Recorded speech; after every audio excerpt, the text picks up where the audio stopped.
অদ্বিতীয়া, লেখক বনফুল। বেশ ছিলাম। অফিসে সাহেব আর গৃহে মা ষষ্ঠী আমার প্রতি সদয় ছিলেন। সাহেব আমার মাইনে বাড়াইয়াছেন এবং মা ষষ্ঠী আমার সংসার বাড়াইতেছিলেন। আমার পিতৃমাতৃকুলে আর কেহ ছিল না। উত্তরাধিকার সূত্রে কিছু টাকাও জুটিয়া গিয়াছিল। খাসা ছিলাম। প্রভাবতী অর্থাৎ আমার গৃহিণী গড়ে বছরে 1.5টি করিয়া সন্তান প্রসব করিয়া 4 বৎসরেই আমাকে 6টি পুত্রকন্যার মালিক করিয়া তুলিয়াছিলেন। মাঝে 2বার যমজ হয় এবং বিধ প্রজা বৃদ্ধি সত্ত্বেও কোনো অভাব ছিল না। হঠাৎ কিন্তু বেকুব বনিয়া গেলাম। 5ম বর্ষেও গৃহিণী তাহার স্বাভাবিক গর্ভাভার বহন করিতেছিলেন। এবার কিন্তু ব্যাপারটা স্বাভাবিক হইলেও সহজ ছিল না বোঝা গেল, কারণ তিনি মারাই গেলেন। তিনি তাহার পিত্রালয় শান্তিপুরে ছিলেন। যদিও আমার শ্বশুর শাশুড়ি উভয়েই অনেক কাল স্বর্গীয়, কিন্তু আমার শ্যালক বিনোদ ডাক্তার বলিয়া প্রতিবারই সেখানে যাইত। বিনোদ লিখিতেছে, হঠাৎ এক্লেমসিয়া হইয়া দিদি 3-4 ঘন্টার মধ্যেই মারা গেলেন। আপনাকে খবর দেওয়ার সময় ছিল না। কিডনি খারাপ ছিল। সেজদি ছেলেদের লইয়া সম্বলপুরে চলিয়া গিয়াছেন। তাহার চিঠি বোধ হয় পাইয়াছেন। পাইতাম তো। তিনি লিখিতেছেন, কি করিবে বলো ভাই, সবই অদৃষ্ট। তোমার ছেলেমেয়েরা এখন আমার কাছে কিছুদিন থাকুক। আমি তো বাঁজা মেয়ে মানুষ, আমার কোনো অসুবিধা হইবে না। ছেলেরা ভালোই আছে, কোনো ভাবনা করিও না। ইতি। কিংকর্তব্য বিমূঢ় হইয়া ছুটির দরখাস্ত করিলাম।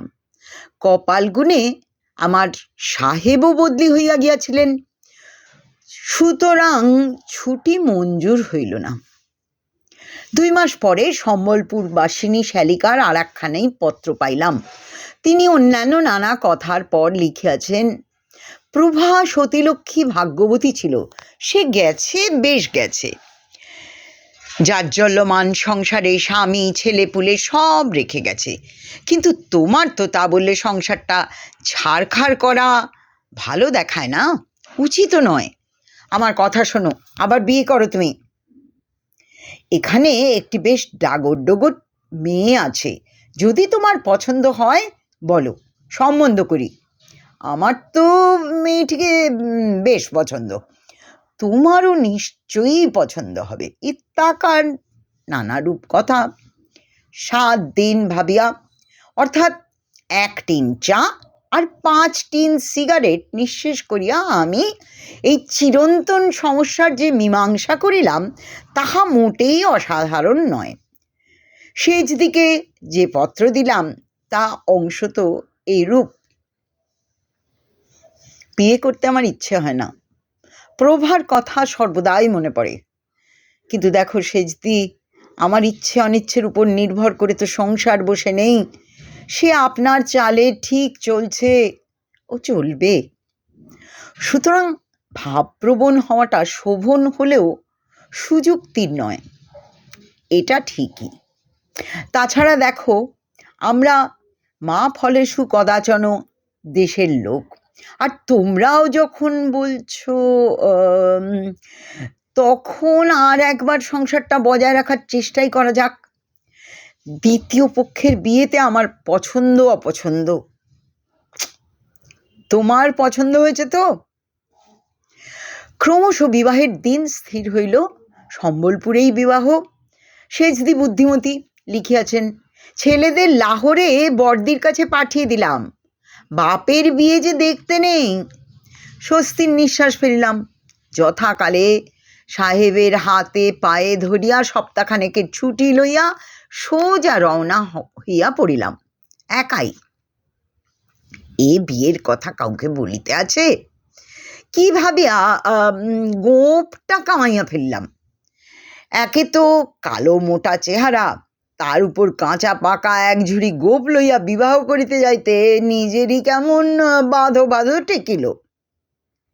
বিবাহ বাসর ওই অবগুণ্ঠিতা চেলিপড়া মেয়েটি আবার আমার সঙ্গিনী হইতে চলিয়াছে।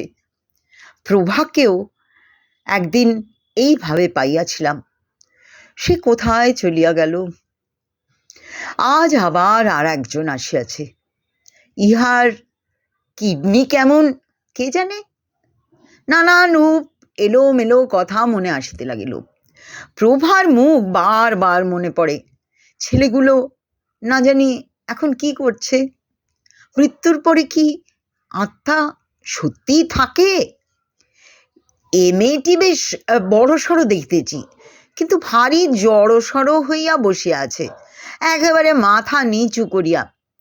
আচ্ছা, প্রভার আত্মার যদি গৃহামি যন্ত্রচালিতবৎ বিবাহ অনুষ্ঠান চলিতে লাগিল। শুভদৃষ্টির সময় মেয়েটি কিছুতেই ঘোমটা খুলিল না। সেজদি বলিলেন ভারী লাজুক। বাসর ঘরেও শুনলাম ভারী লাজুক। আপাদ মস্তক মুড়িয়া পাশ ফিরিয়া শুইয়া রইল।